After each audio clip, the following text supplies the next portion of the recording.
Hello दोस्तों, आज बात करते हैं आसियान के बारे में।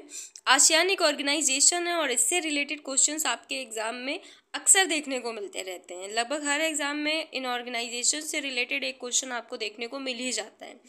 ASEAN association of south east Asian Nations है। इट मीन्स ये साउथ ईस्ट एशिया के नेशंस का एक ऑर्गेनाइजेशन है।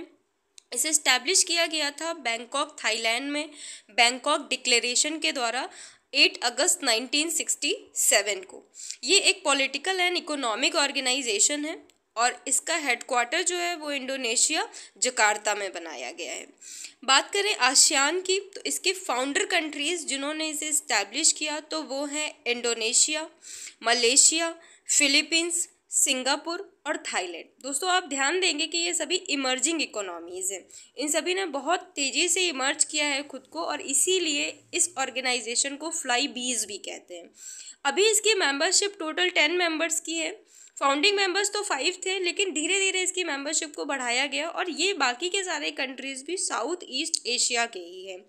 ये कंट्रीज़ हैं ब्रुनेई, कंबोडिया, लाओस, म्यांमार और वियतनाम।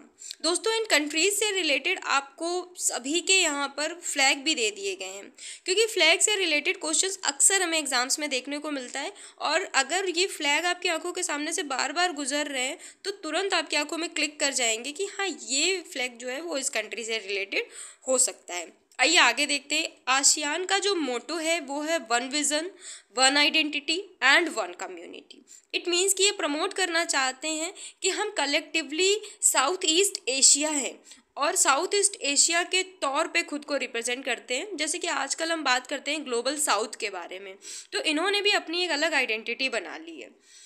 बात करते हैं आसियान डे के बारे में, तो ये मनाया जाता है उसी दिन जिस दिन इसको इस्टेब्लिश किया गया था। इट मीन्स 8 अगस्त को। इसका सेक्रेटेरिएट है इंडोनेशिया जकार्ता में। आपको बताना है कि इंडोनेशिया जकार्ता में और क्या है, अभी मैं बता चुकी हूँ आपको।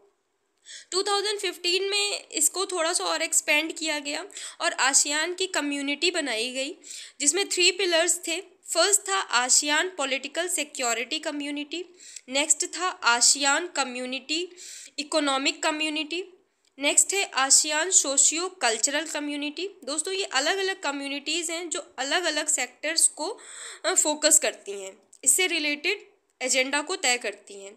इसकी चेयरमैनशिप की अगर बात करें कि कौन इसे चेयर करता है, तो इसकी जो चेयरमैनशिप होती है वो कंट्रीज़ को अल्फ़ाबेटिक ऑर्डर में अरेंज करने के बाद पर ईयर रोटेट करती रहती है। आज के लिए आपका टास्क है कि आपको बताना है कि 2023 के लिए आसियान की मेंबरशिप किस मेंबर कंट्री को दी गई है।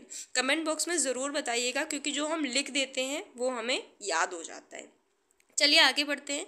आसियान की अगर बात करें तो इसकी कम्युनिटी के साथ साथ इसकी कुछ मिनिस्ट्रियल बॉडीज़ भी हैं जो इसकी समिट्स को सपोर्ट करती हैं एजेंडा तय करने में, जो कि हैं आसियान कोऑर्डिनेटिंग काउंसिल, नेक्स्ट है ASEAN political security community council, ASEAN economic community council, ASEAN socio cultural community council. तो आप देख रहे हैं ये हर क्षेत्र को कहीं ना कहीं फोकस करने की कोशिश करते हैं। कोऑर्डिनेशन के लिए भी एक काउंसिल है, पॉलिटिकल एजेंडाज के लिए भी एक काउंसिल है जो सिक्योरिटी पे भी ध्यान देती है। इकोनॉमी के लिए, सोशियो कल्चरल के लिए अलग काउंसिल्स हैं जो इन्हें फोकस कर रही हैं। आसियान के एक्सपेंड की अगर बात करें तो मेंबरशिप को इन्होंने भले ही एक्सपेंड नहीं किया है, लेकिन ऑब्जर्वर्स का दर्जा दिया है अदर कंट्रीज़ को, जो कि 1997 में सबसे पहले एक्सपेंड हुआ। चाइना, जापान और साउथ कोरिया को ऑब्जर्वर के तौर पे इसमें शामिल किया गया। फिर इसे और बढ़ाया गया और आसियान +6 बना दिया गया, जिसमें मौका दिया गया इंडिया, न्यूजीलैंड और ऑस्ट्रेलिया को भी ऑब्जर्वर बनने का। दोस्तों ऑब्जर्वर कंट्रीज़ क्या होते हैं ये भी समझ लीजिए। ऑब्जर्वर कंट्रीज़ वो होते हैं जो इनकी समिट्स में शामिल हो सकते हैं, उन्हें ऑब्जर्व कर सकते हैं, वहाँ की मीटिंग को सुन सकते हैं, लेकिन अपनी राय नहीं दे सकते हैं। जो भी एजेंडाज वहाँ तय होते हैं उसमें उनको सिग्नेटरी नहीं रखा जाता है, वो सिर्फ वहाँ ऑब्जर्व करने के लिए होते हैं, कुछ सीख सकते हैं वहाँ जाकर। तो दोस्तों आज के लिए बस इतना ही। बहुत जल्द मिलते हैं पार्ट 2 के साथ, क्योंकि अभी बहुत कुछ बाकी है आसियान के बारे में।